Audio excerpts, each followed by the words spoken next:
similar level of war in the 1990s, and Armenia remains an occupation of the Nagorno-Karabakh region, which is a fifth of Azerbaijani territory, and also go back 15 years ago. So other countries which were recognised by Germany, which at the time after being said were economically unviable, such as Lithuania, Estonia, and Latvia, yet again they were recognised.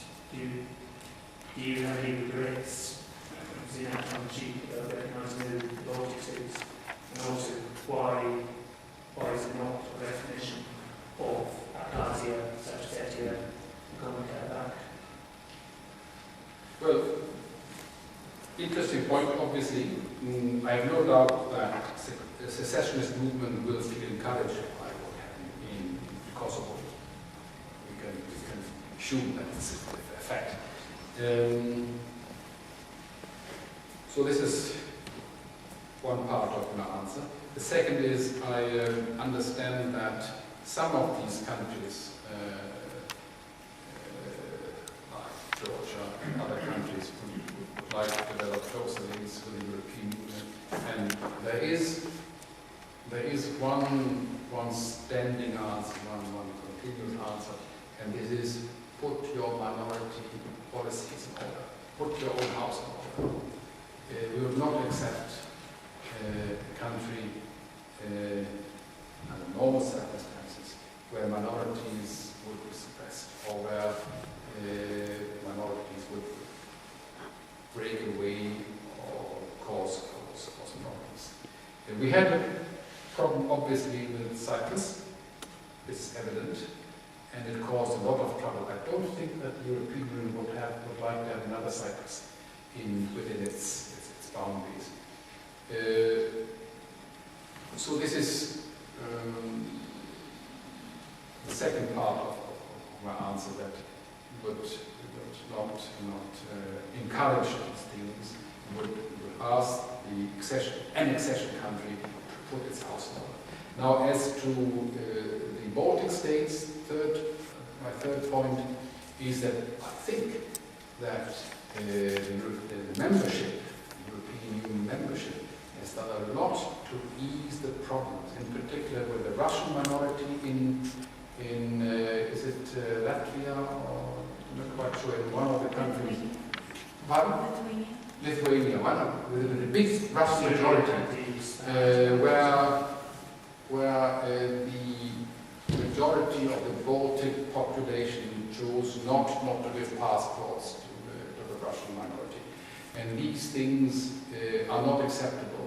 And I think the fact that these Baltic states have entered the European Union have reassured the Russian, in particular minorities, that they will enjoy minority rights more than in an independent state. So, really, it's a very general question. I think you may not be happy with, we as Germans and Spanish and other countries, may not be happy with the individual decision of the European Union, but normally you get this smallest common denominator, and this prevents extremes, also ethnic, with regard to ethnic strife. So I would still, as a supporter of the European idea, as I am, would still think that even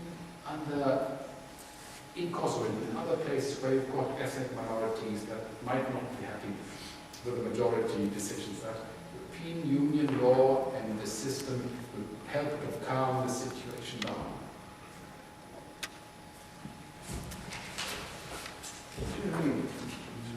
Any final questions? I would like to pick up on one last point, and this is perhaps a bit broad, so feel free to disagree.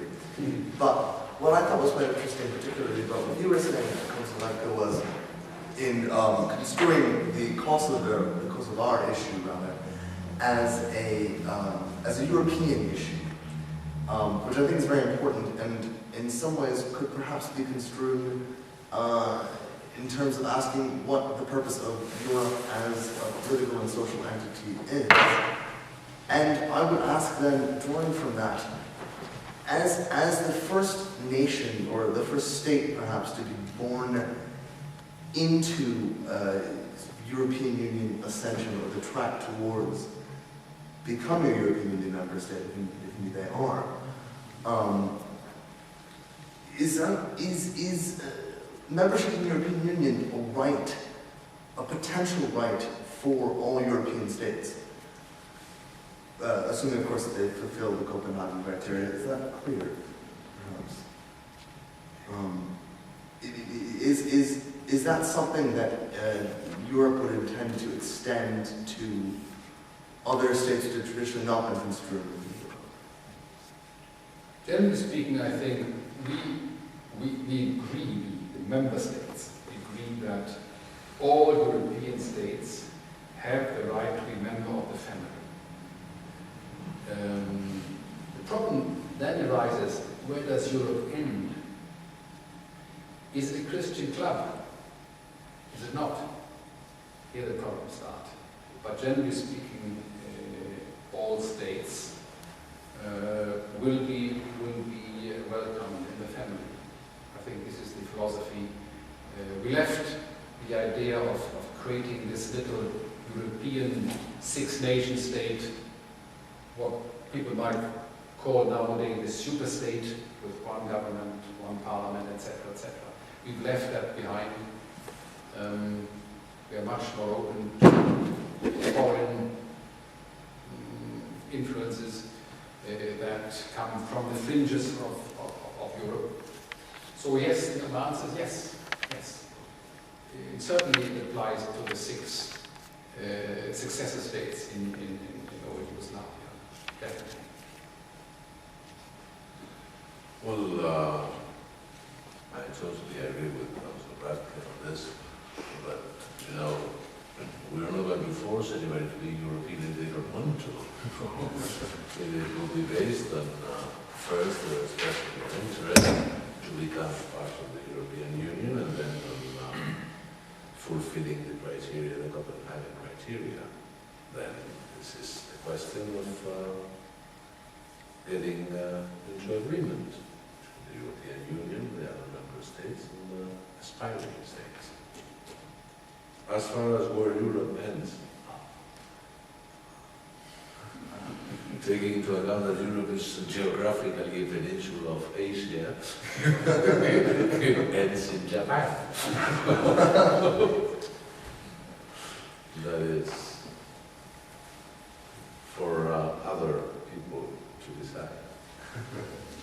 Well, I think on that note, unless there are any final questions, I think would you all please join me in thanking both of our guests here this evening.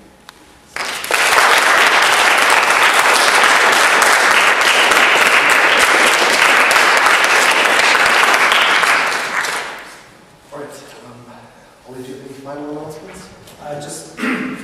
Just a quick announcement. We've got a number of events. Same base.